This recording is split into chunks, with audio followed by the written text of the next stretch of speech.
To remove and install the battery on your Sportsman Highlifter, follow these steps. Park the vehicle on a flat level surface and ensure the vehicle is in park. Set the parking brake and remove the key. Access the battery from underneath the front of the vehicle. Begin by removing the battery bracket fastener. Lift the bracket up and pull out to remove from the vehicle. Next, remove the black negative battery cable fastener first to prevent arcing and set the cable aside. Then remove the red positive cable fastener and set the cable aside. Reinstalling the fasteners into the posts will help prevent misplacement. Next, slide the battery out of the vehicle.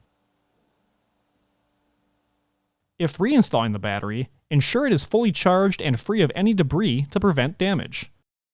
Follow the instructions in the battery charging section of your owner's manual before installing the battery.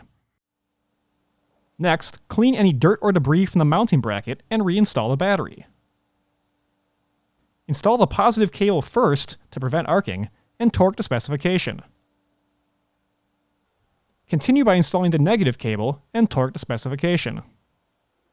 Then, reinstall the battery bracket, ensuring the top protective pad is properly oriented over the posts.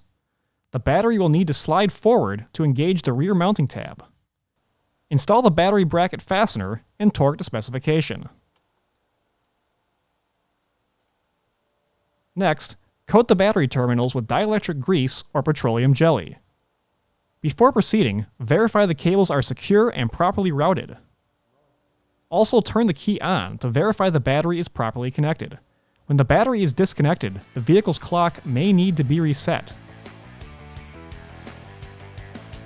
For more information, see your authorized Polaris dealer or visit Polaris.com.